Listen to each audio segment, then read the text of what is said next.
I'm Ashley, and I love making sourdough bread and teaching others to make sourdough bread. Now, there are many methods to the madness of sourdough. However, I'm going to show you the method that works for me and my busy family life. To make sourdough bread, you're going to need a few things. The first thing you're definitely gonna need is strong sourdough starter. If you need some sourdough starter, you can ask a friend to have some of theirs, or you can even make your own at home. There are lots of YouTube videos out there on how to make sourdough starter, but let's assume you already have some ready to go. You're also going to need flour. Use unbleached flour. Bread flour is the best for making bread, but you can also use unbleached all-purpose flour in a pinch. Room temperature or warm water works just fine. I use it straight from the tap. Don't use it from your tap though if you have city water, because the treatment in it can affect the sourdough. You're also going to need some kind of a container. There are different types out there. This is a fancy one with lines on it that tell you exactly how far your sourdough needs to go so you can know when it's ready. But honestly, I use one of these half the time. A kitchen scale is a really good tool to have, but especially when making sourdough, so you can get the exact measurements you want. Pickle whisk, any whisk. I bought this one before I realized that you really don't need anything this fancy, and a wooden spoon or rubber spatula works just fine too.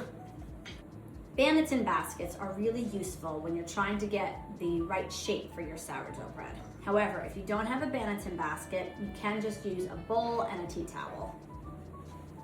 I like using rice flour to season my Banneton baskets so that the dough doesn't just start sticking to the Banneton basket. This stuff is really useful. I milled my own at home. You're also going to need a Dutch oven. Some people make sourdough bread without a Dutch oven, right on a cookie sheet, but I find that the very best crust comes with a Dutch oven. You're also going to need natural sea salt to use in your dough. Don't use salt with iodine in it because it could give the bread a metallic taste. Another item that I want to make sure I mention, because it's very important for your sourdough bread, is having some type of a razor to score your sourdough bread with. This allows the air to escape from your dough as it's baking in a controlled way. The last thing you're going to need is some parchment paper. This is really important as well. The first thing I'm going to do is teach you how to feed your sourdough starter. The key to good sourdough bread is to have an active, bubbly, beautiful sourdough starter. Without that, you really can't get good bread. So it's really important that you take good care of it. However, my method is a little lazy, but it works. When I'm not currently trying to make bread, I keep my sourdough starter in the fridge. However, the night before I want to put my sourdough together, I take it out of the fridge, I put it on my scale, and I have about 25 grams of sourdough starter in this jar. I'm going to feed it about a 1 to 2 to 2 ratio.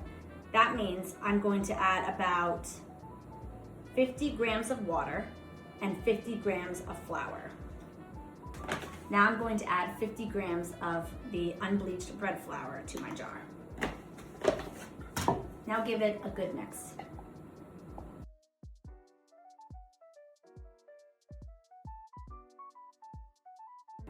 I now have 125 grams of sourdough starter in my jar.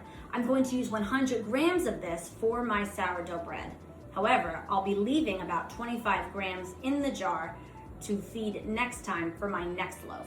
When I'm not using my starter, I put the cap on tightly and I put it directly into my fridge. You can leave it in there for about a week without needing to feed it. Some people leave their starter on their counter and they have to feed it once or even twice a day to make sure it stays active and bubbly. But putting it in the fridge slows the whole process down so that it doesn't need to be fed as much. This works really well for my busy schedule. After I've gotten my sourdough starter all fed, I place my cap gently on the top of it and set this on my kitchen counter overnight. In the morning, it'll be all ready to add to my dough. About 8 to 12 hours after you've fed your sourdough starter, you're ready to start making some bread. To make my sourdough recipe, first you add 300 grams of warm to room temperature water into your bowl. Next, I'm gonna add 100 grams of sourdough starter. This sourdough starter is active, it's bubbly, and it's ready to go. And that will leave about a tablespoon worth of starter still in your jar so that you can feed it and use it again next time. After you've added your starter and water to the bowl, give it a good mix. You want it to be pretty well incorporated, but you don't have to go crazy. Next up, we're gonna add our flour and salt. We're gonna add about 400 grams to the bowl. I'm going to add about 8 to 10 grams of natural sea salt to our dough. Now it's time to give it all a good mix.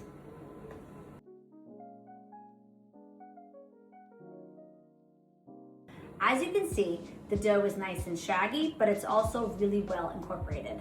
I mixed it with a whisk, but you can also mix it with your hands if you're having a hard time getting in there. Now we're gonna put the cover on, and in about 45 minutes, we're gonna do our first set of stretch and folds. Now I'm going to show you how to do stretch and folds. Best practice is to do about 4 sets of stretch and folds every 30 to 60 minutes. However, I'd be lying if I said I did that many stretch and folds every single time. If you miss a stretch and fold here and there, don't worry about it. Your bread will still do just fine, and it'll still taste good.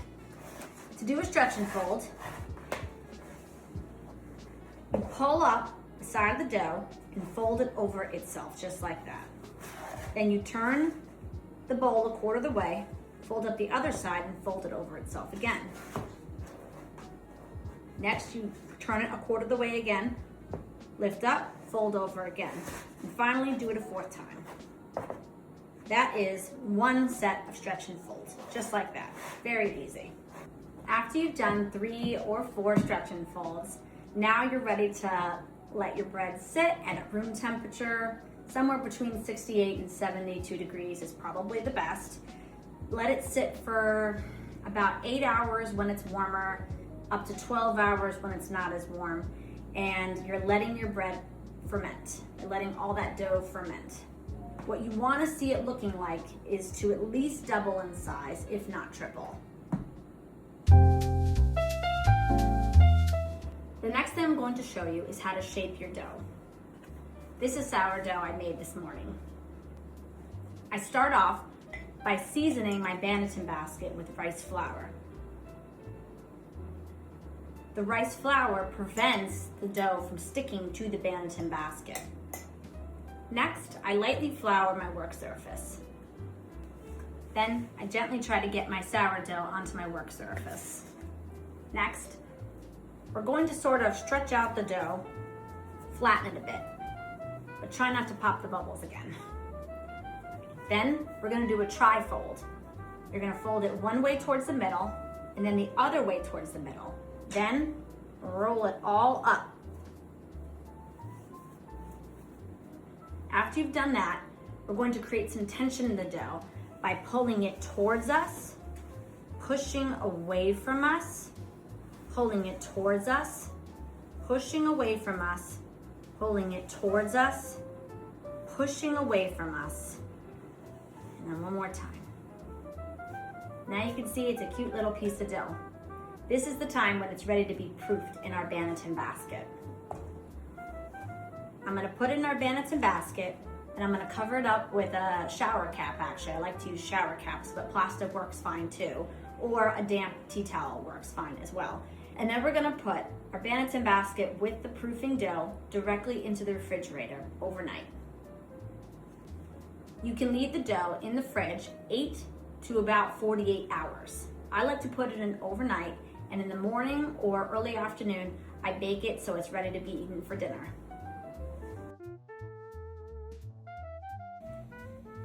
In the next morning, when you're ready to bake, make sure you preheat your Dutch oven inside of your oven for about 20 minutes at 475 degrees. My dough has been proofing in the fridge for about 12 hours, and now we're ready to bake. First, I'm going to show you how to transfer your dough onto your parchment paper and score it. Place your parchment paper over your basket, hold it on both sides, and flip it over. Now we have the smooth side of our dough face up. I'm removing some of the excess rice flour on the dough. And now I'm going to take my razor blade and I'm going to place one line anywhere really on the dough, but I like to place it on the side at about a 45-degree angle and about 1/4 of an inch to 1/2 an inch deep. You don't want to go too deep, but you also don't want to go too light. If worse comes to worse and you feel like it didn't go deep enough, you can always just go over it again. Make sure you preheat your Dutch oven in your oven at 475 degrees for at least 20 minutes before you score your bread. Now, we're going to place our dough inside of our Dutch oven. Your Dutch oven should be super hot.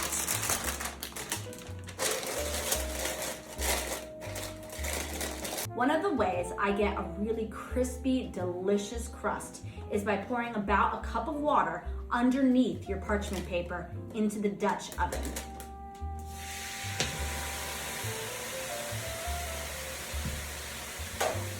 Now place the top of your Dutch oven on and put this in the oven for 20 minutes at 475 degrees.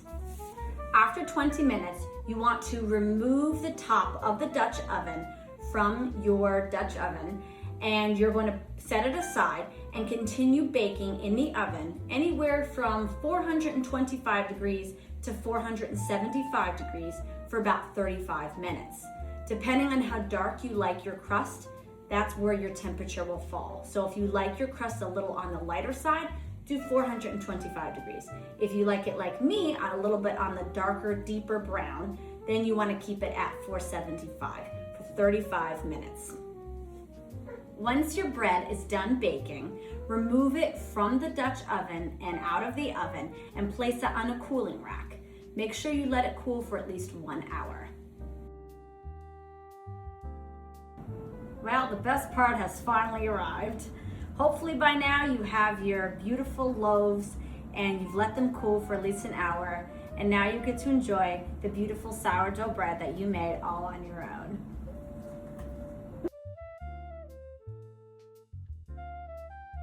Now I'm going to show you the best method for cutting a sourdough loaf of bread. A lot of people think that you need to start on one end and start slicing up this way, but it's actually really hard to do it that way, and you'll end up having a really hard time with it. Instead, you're going to cut your sourdough loaf in half.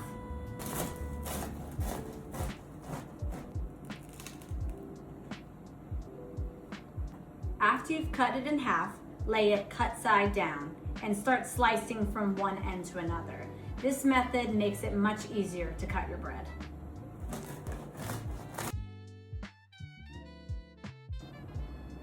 Before I start consuming my delicious bread, I just want to go over a few quick things with you. When I'm trying to schedule my bread, I really have to think a little bit ahead. 2 days before I want to have my bread already made, I feed my starter. A good schedule for baking sourdough bread can be like this. Friday night, before I go to bed, I feed my sourdough starter. On Saturday morning, I wake up and mix my dough all together. By Saturday evening, I'm able to shape my dough and put it into a Banneton basket.